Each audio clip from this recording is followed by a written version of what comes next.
Welcome to the Pulling Around Show. Today we're at Slim's Pool Palace in Amarillo, Texas, and we're here with Fuzz and Flip. Tell us a little about the place. Man, it's been in our family. He bought it in 1989, the year before I was born. He's had it since then. It's been in our family since then. He's retired the last 5 years or so, and I've been here, and it's just the family business, man. Your whole life. It's my entire life, man. I've had my diapers changed on the table. As far as percentage of life, no one's spent as much time in this fucking place as I have. He might have spent more hours, but as far as percentage of his life, he didn't start coming in until he was 31. I'm 32, and I put in way more than he did. You weren't shy about bringing him to the pool room. No. It was a little different in the 90s, man. Back then, kids got to come in. Yeah. And back then, I've slept under a snooker table a couple times during a golf game, and 90s are a little different. So what made you want to buy a pool? That's him, man. I don't know. It just was one of those things that came up. So I had an opportunity, and I got real fortunate. I really did. And you bought it off of Amarillo Slim? Yep. So let's hear about that. Yeah. So we listened to some of his story on the way here. Yeah. I mean, it's a crazy deal, man. He was a character. Yeah. I mean, he really was. Well, what year are we talking here? 89 is when I bought this. Yeah. Okay. So he opened in 87, right? He had like 18 he had months? like 2 years or 18 months before I bought it. Yeah. All right. But it's just a kind of a weird deal. But his granddaughter married my best friend, so my dad bought the pool from him, which became my entire life, and then I was the best man at his granddaughter's wedding, and so it's just kind of one of those deals how the world turns type shit. Is this where Amarillo Slim played Minnesota Fats with the broom? No. He did, though. In the early days, he had Fast Eddie here a couple times. The real Fast Eddie came and put exhibitions and stuff on in the early 90s. Mike Massey came in. Mike Massey's been here a couple times. Did you get to see it? Yeah. And how were you born? I think there's a picture of me somewhere, but I was like a baby. He was young. But yeah. I don't remember it. No. So you got any more? I want to ask some Amarillo Slim questions. Was this a hub for road players coming through?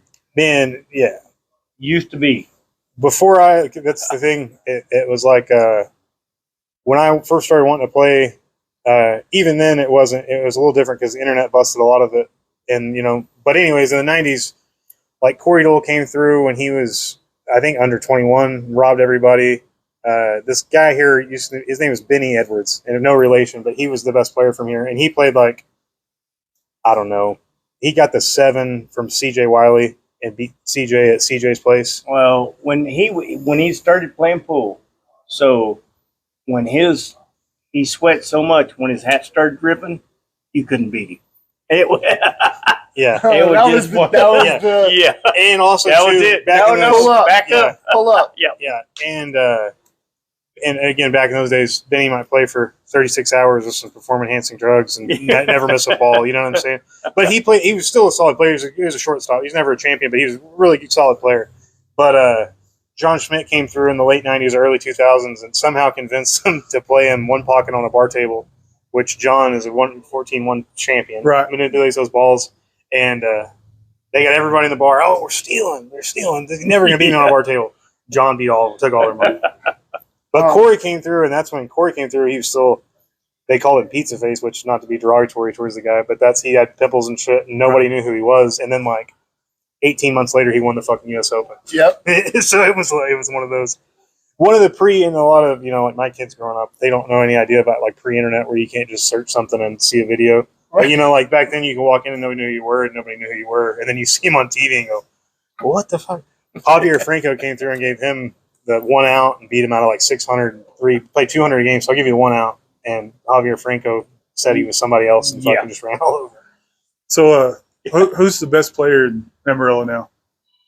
I don't know, man. But FargoRate says one thing. I think the best all-around player, I got to put myself in there. Yeah, I think he is, honestly. And not to sound like a douchebag. There's Rusty Cates. That's why we're not playing one pocket today. Well, and I'm no one-pocket wizard either. But as far as all-around playing all the games, I feel like I probably got the chance to do best at all of them. But Rusty Cates has been a great player for 25 years around here, and it's not stealing from him. And then Ray Baker, my partner that we talked about earlier, he's the most dedicated person I've ever seen probably when it comes to pool. He's a great player too. So I think it's more of a tie, but also I grew up playing, and I got a little confidence in myself. If money's up there, I got to go for it. You don't have any excuse. Yeah, I got. Oh, you have 5 kids. He has 5 kids. Yeah. That's an excuse. No, okay. But you know what causes that? Yeah. Sorry, but as far as but I'm probably the least active player in Amarillo. You know what I mean? As far as it plays at a decently high level, Ray plays every day, all day, and plays tournaments, and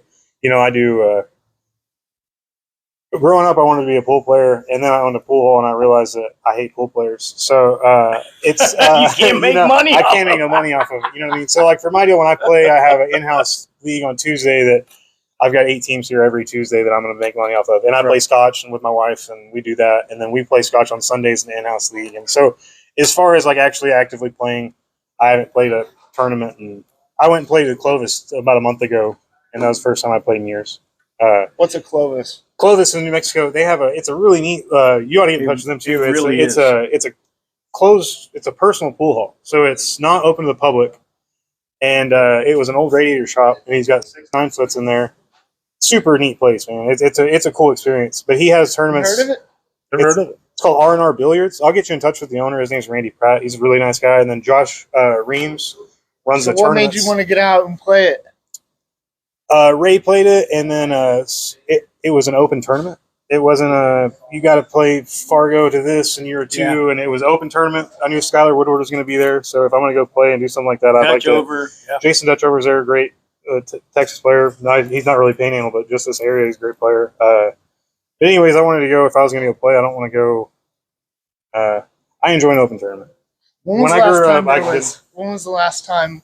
He asked the question, who's the best player around? Well, besides yourself, we'll take you out of the equation. Who was the last time there was a match? This was the last match maybe that went down in here that was a couple good players, or maybe a big spot given up?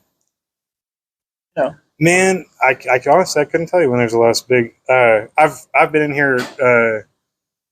I like to Chip and Rusty. I mean, but that's been a long time. That was 10 years ago. Yeah. Okay. Yeah. Yeah. Something about Chip, Rusty just loved, and he'd come through and get the same spot, get the 7 out and the breaks, and Chip was like 36 ahead. He never beat him. He always wanted to play it. But anyways, that was action will pop off at night. You know what I'm saying? There's the 2 o'clock or the midnight. Hey, we're here. I'll give you this. Let's try something. But as far as like a scheduled, hey guys, did y'all know that so and so is playing so and so on Tuesday? They're hardly ever. Okay. Maybe Ray and Rusty. I'd like to see more of that. So we also too have and y'all kind of started it the best of billiards list. Yeah, so we have one here, which Ray started here, and then he took a couple seasons off, and I ran the last 2. So like that happens all the time. So there's matches like that all the time, and depending on the stakes, as far as like a big money match, hasn't been a $1,000 set played in a while. Not planned. You know what I'm saying? We're only playing for lunch today, so that's fair.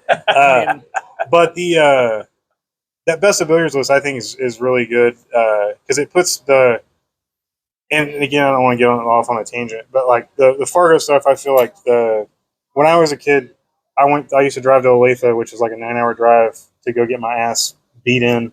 And was just happy to be there to play even with those champions because I wanted to get better and improve. Mm-hmm. And now, a 480 or a 500 can continue to play where they are and go play, like those $1,000 entry fees. And there's no need to improve, So I think with getting some of those 480s or 400s in the box, playing for even 200 or 300, it puts the pressure on and it really builds, it matures them as a player and kind of unlocks skills that you don't know that you have. If you don't have to get out because you're 200 miles from home and this is the last gas money you got, it's just a different deal.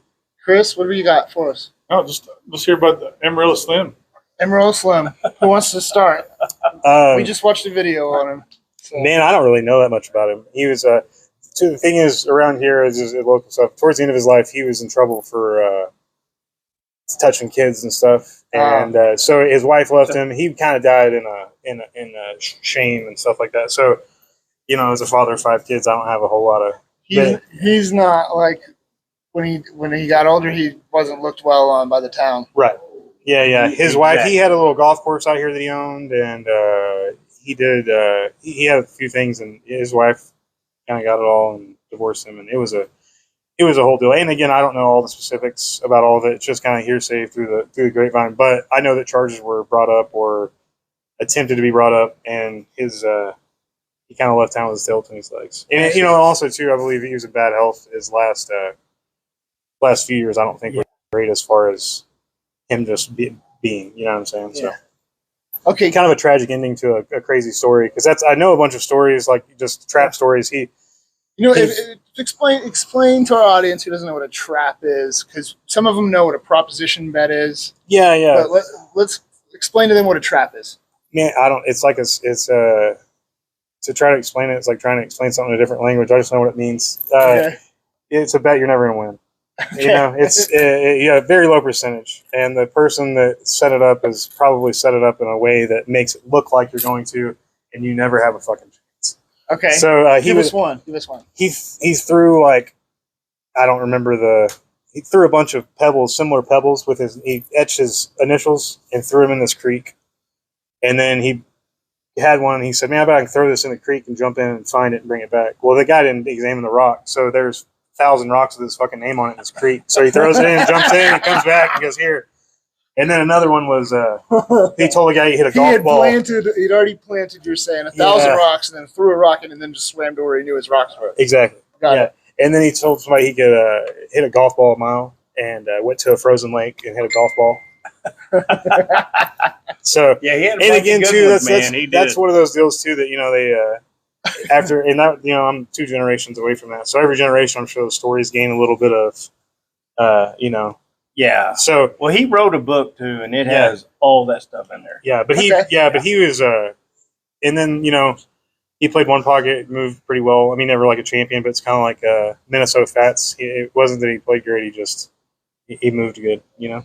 Yeah.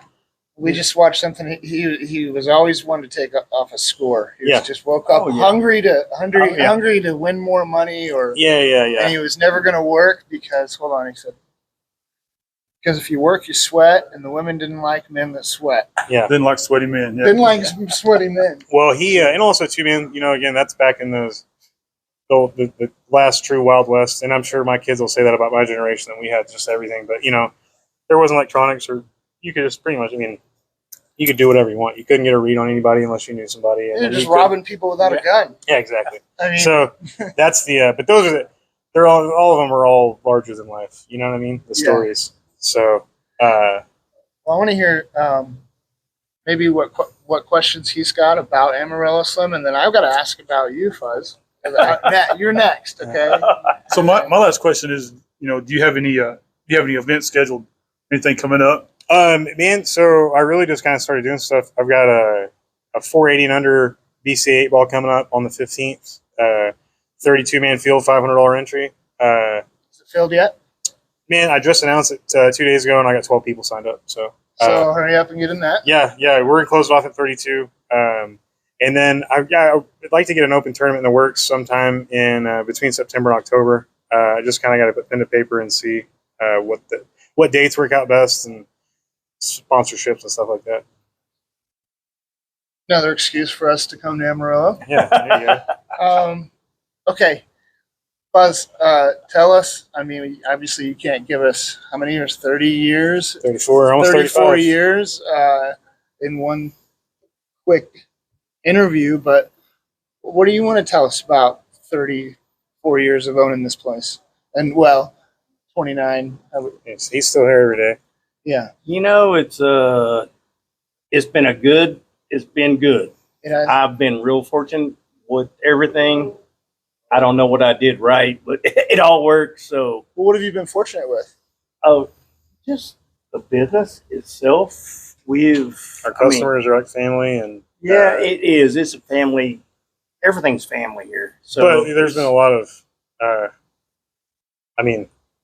been more than one pool hall open up that, opened up after he did, and has been long closed. So just to be fortunate to be able to still be fucking here, man, is over 3 decades. Yeah. His whole life. Yeah. His kid's whole life. Oh, of course. Yeah. So I mean, And they've had some of their diapers changed on the tables too, man. Kind of the circle of so life. you two get to spend a lot of time together. Yeah, You two. Every day. Yeah. Okay. Yeah, man. It's Every day. Well, I could ask you who taught you how to play, but I'm gonna ask him first. Yeah. not Well, this, not this no playing motherfucker. But I mean, how I old did. was he? How old was he? when he started playing, he was probably, well, I'm sure around 8. But time he was 13, we were going to Vegas and playing in the national stuff. But they didn't down have like the big junior national stuff. Then they had like worlds and stuff. But I Yeah. always just played the open division when I was 14. I played 14 through 21. I played the open division. Okay. Yeah. Well, who taught him? Chip and Joy taught him a lot more than I could Yeah, ever think about. Yeah, that's But- when I really started playing well. Was but when I started running around with Chip. Yeah. I met them when I And was he- 16. And he stayed with them. He went down there They for both played at a 6 months. professional level. Oh, yeah. At Yeah. that time. Yeah, no, like that's They I was taught him so much. I was yeah. in Vegas with Chip when he did bonus ball a couple weeks when they did a round of bonus ball out there, and I've been in Olathe when they both won it. And I remember it was Joey, Chip, and Flip. yeah, man, and everybody used to talk shit and be like, "That can't be y'all's real name." It's like, well, it really is, man. And we haven't even known each other that long. But no, I met Chip and Joey at the Fast Eddie tournament here when I think I was 15 years old. So I've known them 17 years, and the funniest part too is we ran around a lot together. But I don't know, we might have played 10 games of pool against each other in the last 15 years. I just being around and watching them play and their mentality and how they address the game and more their picking their mental prowess is what's helped me. Well, I met you through them, Yeah, yeah. and we haven't played one game of pool in 20 years. Yeah. So But I that's told what him we're playing a race to 3 today.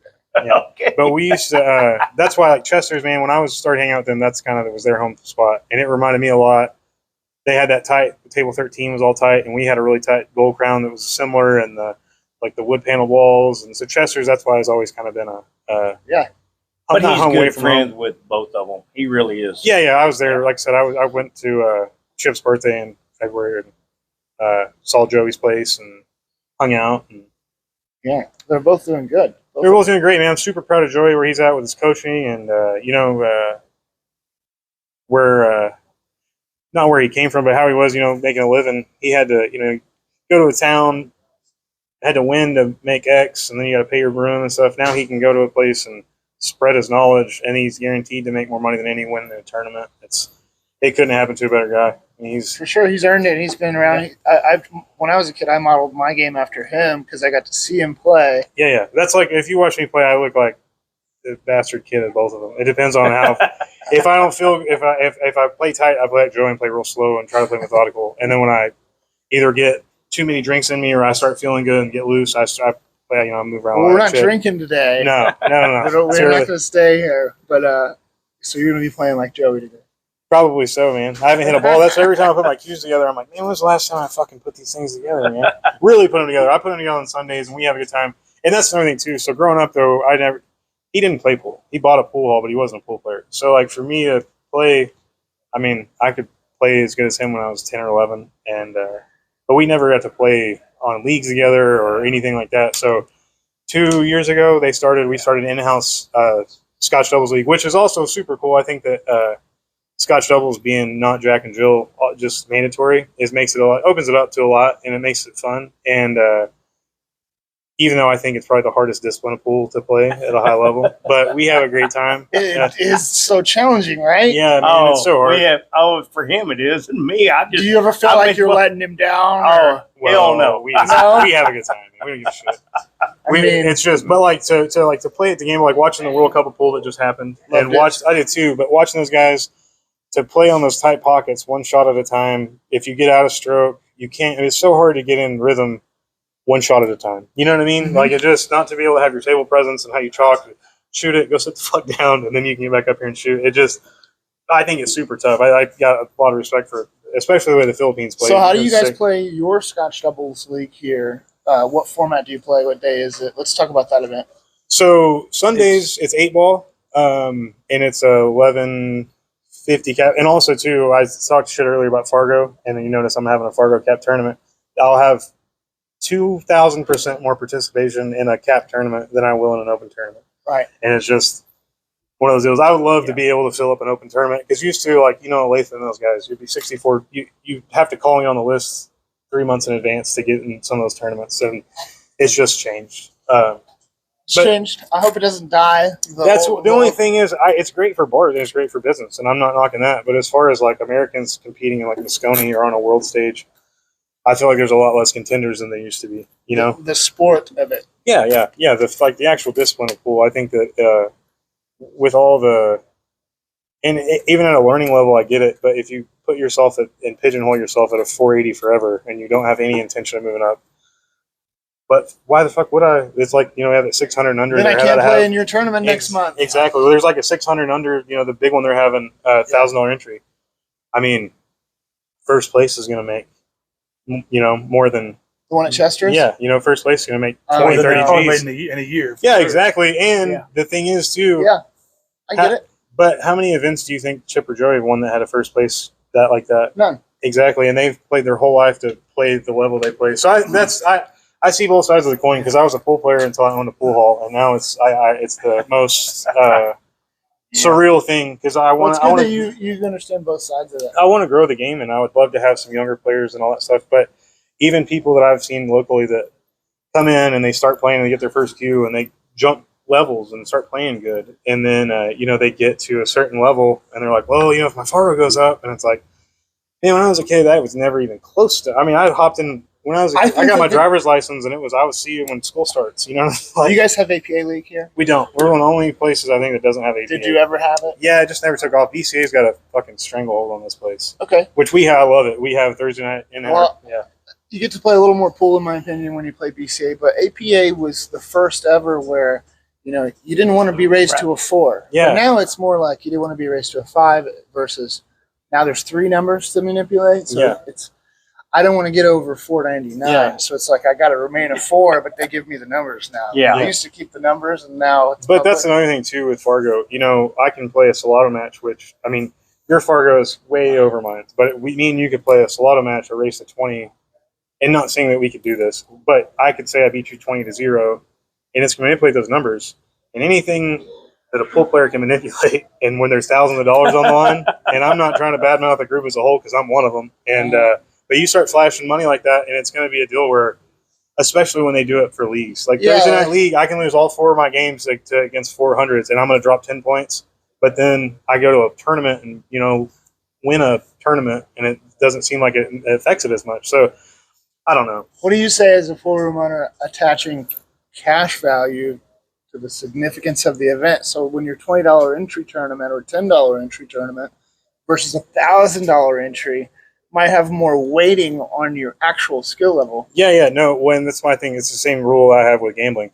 If you want to play for $10, we can play even. If you want to bet 1,000, you can get a spot. You know what I'm saying? It's how much money is at stake is what should be.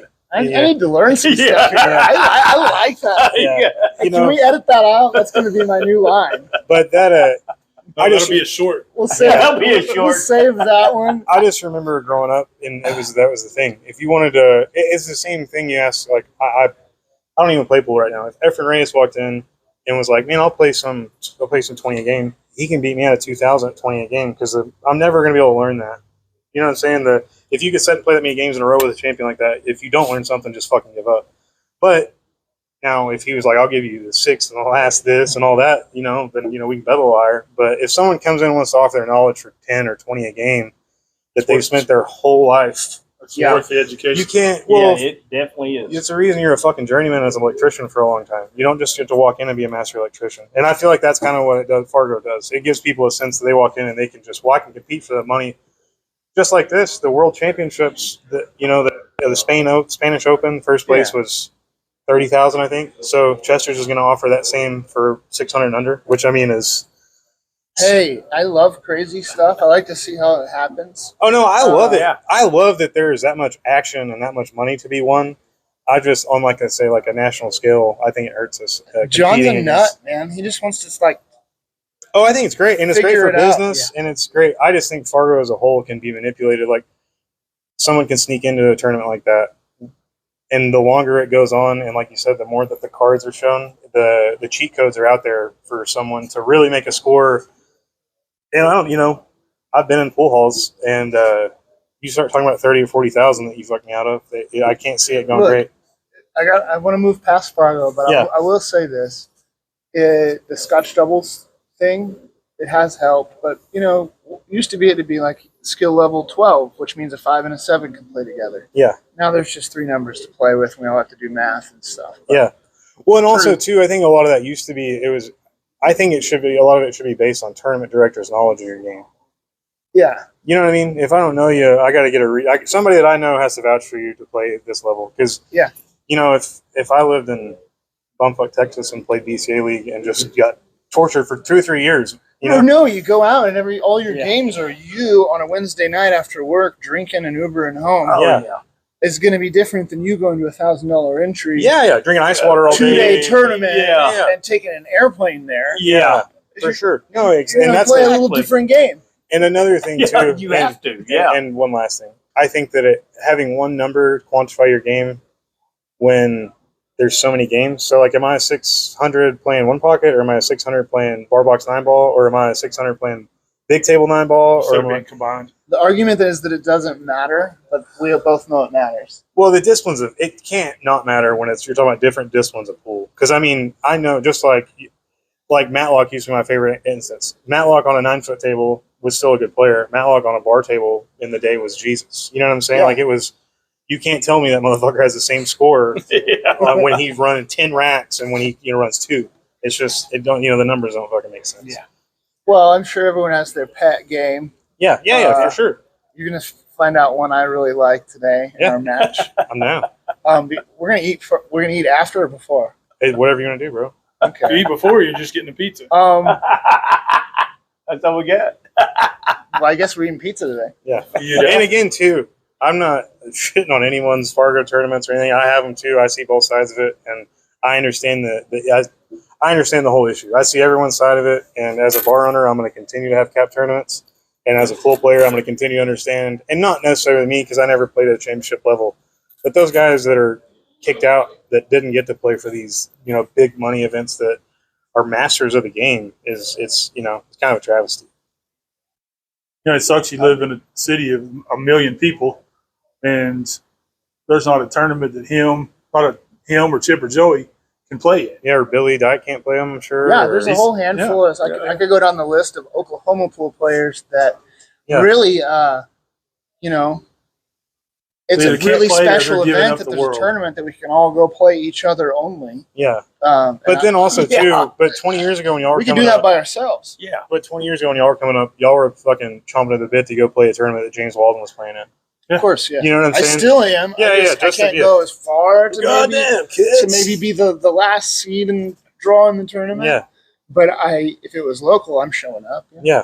And sure. So, you guys think if you had an open tournament, what percentage of the locals would play in it? Me and Ray. Rusty, Rusty, there would be 5 or 6. There's 5 or 6 guys that kind of throw their hat in no matter what. But there is and again too, 5%. What if you did a side pot?